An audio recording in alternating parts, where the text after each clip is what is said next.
Hello friends, story education में आपका स्वागत है। और आज मैंने क्या है प्रवक्ता lecture KBS PET TGT LT net आदि के लिए राजनीतिक विज्ञान यानी पॉलिटिकल साइंस से इम्पोर्टेंट क्वेश्चन। देखिए दोस्तों, ये इम्पोर्टेंट क्वेश्चन प्रीवियस पेपर में पूछे जा चुके हैं। तो चलिए शुरू करते हैं। देखिए दोस्तों, जो क्वेश्चन है ये 2003 में पूछे गए हैं। तो चलिए आज हम 2003 का पेपर यहाँ पे सॉल्व करते हैं। तो पहला प्रश्न यहाँ पे, संगठनात्मक संविधान का एक प्रमुख लक्षण क्या है? तो इसका जो प्रमुख लक्षण है यह है केंद्र व राज्य की दोहरी सरकार है। देखिए दोस्तों, जो संज्ञानात्मक संविधान के जो प्रमुख लक्षण होते हैं वो होता है लिखित कठोर सर्वोच्च संविधान, और दूसरा होता है यहाँ पर स्वतंत्र न्यायपालिका, और थर्ड होता है कि केंद्र व राज्य की दोहरी सरकार। तो इसलिए यहाँ पे थर्ड ऑप्शन जो दिया गया है वो सही दिया गया है। नेक्स्ट क्वेश्चन है यहाँ पे, भारतीय संविधान के नीति निर्देशक तत्व किसके लिए हैं? तो ये किसके लिए हैं? तो ये हैं सरकार के लिए। देखिए दोस्तों, भारतीय संविधान के भाग 4 और अनुच्छेद जो 36 है, अनुच्छेद 36 से अनुच्छेद 51 में नीति निर्देशक तत्वों का वर्णन है जो राज्य सरकारों के लिए निर्देश हैं। तो इसलिए यहाँ पे फोर्थ ऑप्शन जो दिया गया है ये सही दिया गया है। नेक्स्ट क्वेश्चन यहाँ पे, संसदीय सरकार में कार्यपालिका की वास्तविक शक्तियाँ किस में निहित हैं? तो कार्यपालिका की जो वास्तविक शक्तियाँ होती हैं ये मंत्री परिषद में निहित होती हैं। नेक्स्ट क्वेश्चन है यहाँ पर, प्रथम भारतीय नागरिकता अधिनियम संसद द्वारा कब पारित किया गया? तो ये जो पारित किया गया था ये किया गया था 1955 में, और इस अधिनियम के अंतर्गत जो भारतीय नागरिकता है इसके बारे में बताया गया है। तो इसलिए ये जब पारित किया गया था ये किया गया था 1955 में।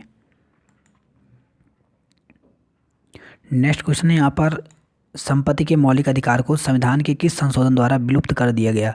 तो देखिए, संपत्ति का जो अधिकार था ये पहले तक मौलिक अधिकार था, लेकिन इसको 44वें संविधान संशोधन के द्वारा इसे समाप्त कर दिया गया। तो यहाँ पे थर्ड ऑप्शन सही दिया गया है। नेक्स्ट क्वेश्चन है यहाँ पे, राज्य सूची के किसी विषय को राष्ट्रीय हित का विषय घोषित करने का अधिकार किसे है?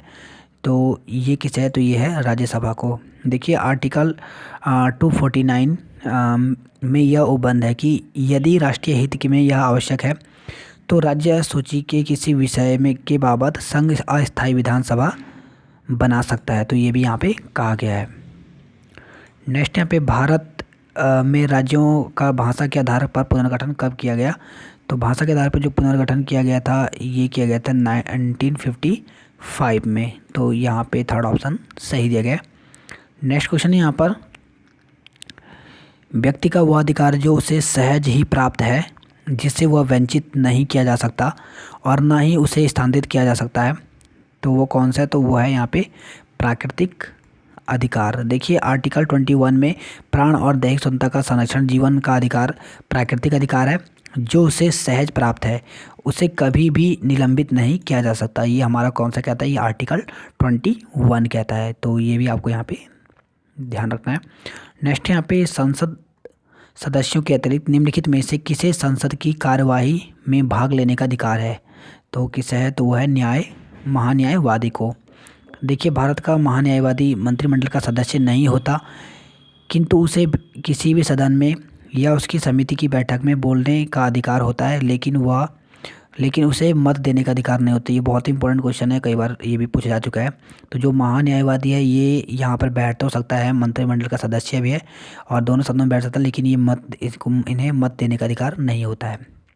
नेक्स्ट यहाँ पे, ओम्बुड्समैन की अवधारणा निम्नलिखित में से किससे संबंधित है? तो ये किससे संबंधित है? तो ये है यहाँ पे लोकपाल और लोकयुक्त से। तो यहाँ पे सेकंड ऑप्शन जो दिया गया है वो सही दिया गया है।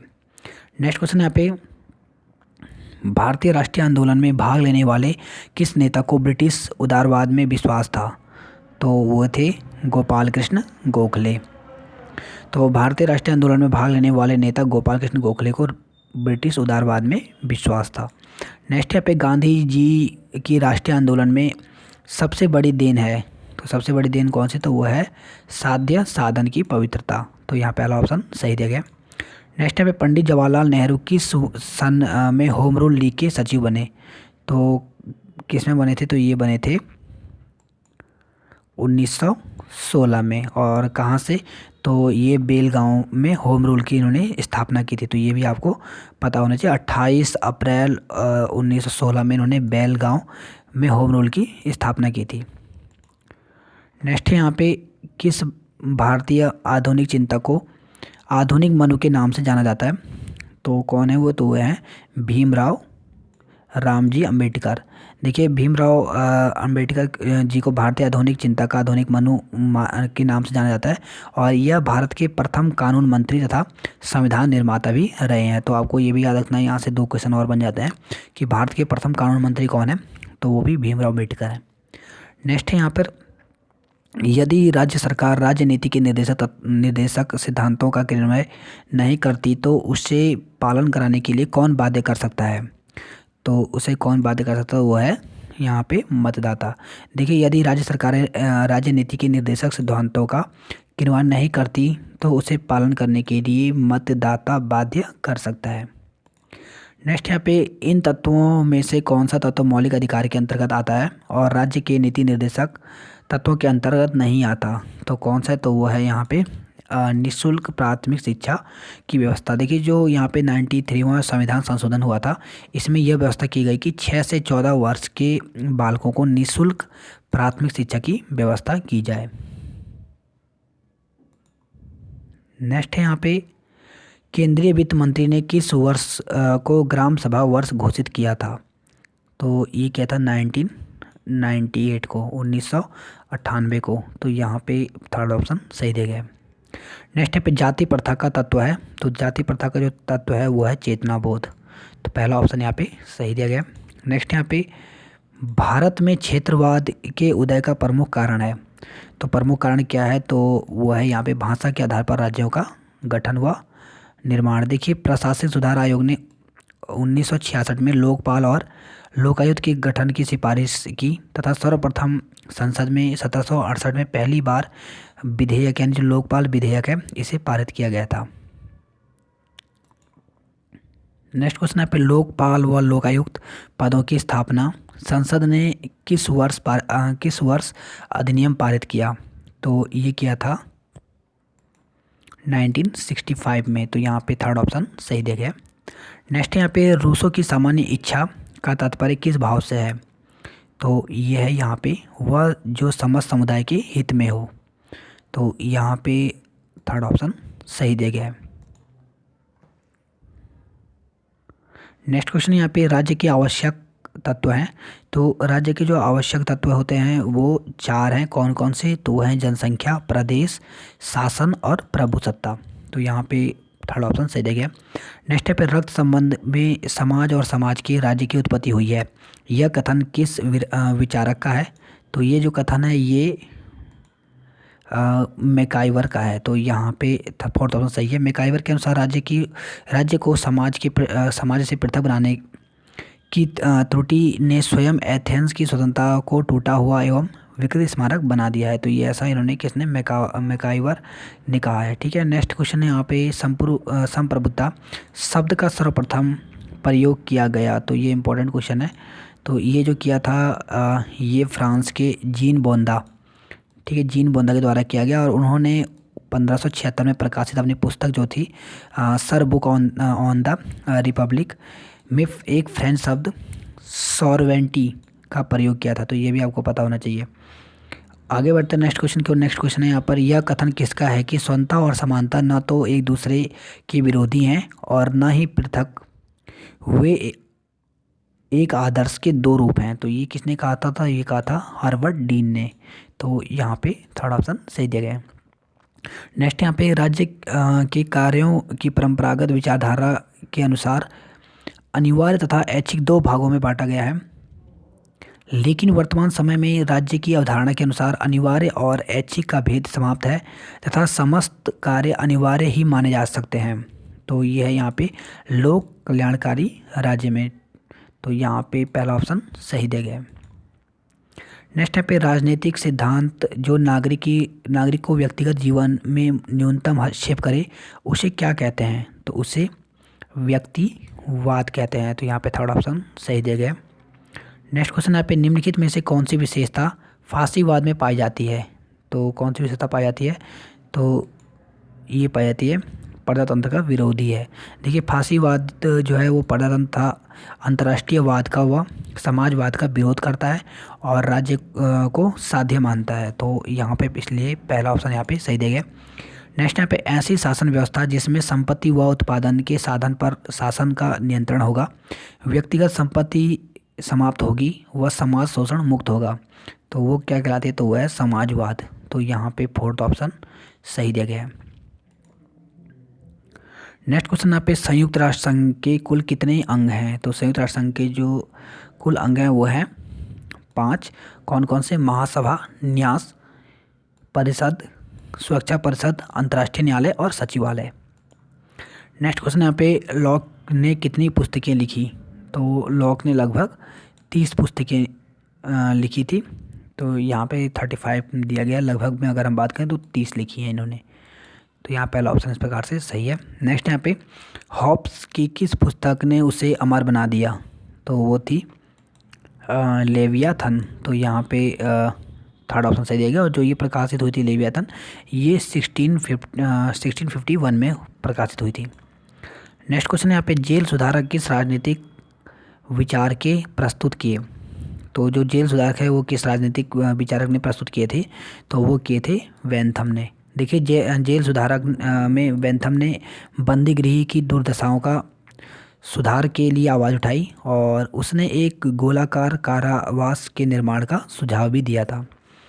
नेक्स्ट क्वेश्चन यहाँ पे मनु द्वारा प्रतिपादित राज्य की उत्पत्ति में दैवी सिद्धांत में राजा को किसके अधीन माना है, तो राजा को जो माना है वो ईश्वर के अधीन माना है। तो यहाँ पे पहला ऑप्शन सही दिया गया। नेक्स्ट क्वेश्चन यहाँ पे किस विचारक के लिए धर्म और राजनीति अलग अलग नहीं है, तो वो है यहाँ पर महात्मा गांधी। देखिए महात्मा गांधी का कथन था कि मेरी दृष्टि से धर्म के बिना कोई राजनीति नहीं, धर्म के बिना राजनीति मौत का जाल है जो आत्मा की हत्या कर देता है। तो ये ऐसा महात्मा गांधी जी ने कहा था। नेक्स्ट पे समानता और समानता एक दूसरे के पूरक हैं, इस विचार के समर्थक कौन विद्वान है, तो इसके समर्थक हैं वो हैं रूसो। तो यहाँ पे थर्ड ऑप्शन सही दिया गया है। नेक्स्ट क्वेश्चन यहाँ पे मौलिक कर्तव्यों को संविधान के किस संशोधन द्वारा कब सम्मिलित किया गया, तो ये किया गया था 42वां संविधान संशोधन जो कि 1976 में हुआ था। देखिए संविधान की प्रस्तावना में समाजवादी, धर्मनिरपेक्ष एवं एकता और अखंडता आदि शब्द जोड़े गए। सभी नीति निर्देशक सिद्धांतों को मूल अधिकारों का सर्वोत्तम सुनिश्चित की गई। तो यहाँ पे इस प्रकार से यहाँ पे जो पूछा गया था, यहाँ पे फोर्थ ऑप्शन सही दिया गया। नेक्स्ट क्वेश्चन यहाँ पे भारत के किस कारण से शासन संज्ञानात्मक है, तो वो है यहाँ पे संविधान में संघ व राज्यों के मध्य शक्तियों का विवरण किया गया है। तो इसलिए जो भारत है वो एक संज्ञानात्मक शासन वाला है। नेक्स्ट यहाँ पे संविधान में उद्देशिका में समाजवादी और पंथनिरपेक्ष किस वर्ष संशोधित कर जोड़ा गया है, ये काफ़ी इंपॉर्टेंट क्वेश्चन अलग अलग एग्जाम में रिपीट हो चुका है। तो ये जोड़ा गया था 1976 में। देखिए संविधान के उद्देशिका में 42वां संविधान संशोधन 1976 द्वारा समाजवादी व पंथ निरपेक्ष शब्द जोड़ा गया। नेक्स्ट यहाँ पे राज्य की कार्यपालिका शक्ति किस में निहित है, तो राज्य की जो कार्यपालिका जो शक्ति होती है वो राज्यपाल में निहित होती है। और अनुच्छेद 154 के अनुसार राज्य की कार्यपालिका जो है इसकी जो शक्तियाँ होती हैं राज्य में निहित होती हैं। आगे बढ़ते हैं हम नेक्स्ट क्वेश्चन की ओर। नेक्स्ट यहाँ पे संसद की कार्यवाही में शून्यकाल का अर्थ है, तो ये भी काफ़ी इंपॉर्टेंट क्वेश्चन है और ये कई बार एग्जाम में पूछा जा चुका है। शून्यकाल, तो शून्यकाल का अर्थ होता है कि प्रश्नकाल के बाद 1 घंटे के समय जिसमें कोई कार्यसूची नहीं निश्चित रहती। तो यहाँ पे सेकंड ऑप्शन सही दिया गया है। ये बहुत इंपॉर्टेंट क्वेश्चन है, प्रश्नकाल के बाद 1 घंटे का समय जिसमें कोई प्रश्न बिना कार्यसूची इसके पूछा जाता है। तो ये बहुत इंपॉर्टेंट है, आपको ये याद रखना है। नेक्स्ट क्वेश्चन है यहाँ पे और ये हमारा अंतिम क्वेश्चन है। संविधान की किस धारा के अंतर्गत अस्पृश्यता पूरी तरह समाप्त कर उसके प्रचलन का किसी रूप से निषेध कर दिया गया, तो वो है यहाँ पे आर्टिकल 17। देखिए अनुच्छेद जो 17 है इसमें अस्पृश्यता के उन्मूलन के लिए इसे दंडनीय अपराध घोषित किया गया है। तो देखिए दोस्तों इस प्रकार से आज हमने कुछ इंपॉर्टेंट क्वेश्चन किए जो कि ये 2003 में पूछे गए हैं। तो काफ़ी इंपॉर्टेंट क्वेश्चन है, ये क्वेश्चन कई बार एग्जाम में रिपीट हो चुके हैं। तो जुड़े रहिए दोस्तों हमारे साथ, और अभी तक आपने लाइक या सब्सक्राइब नहीं किया तो प्लीज़ कर लीजिए ताकि आपको हमारी अन्य वीडियो भी मिल सके।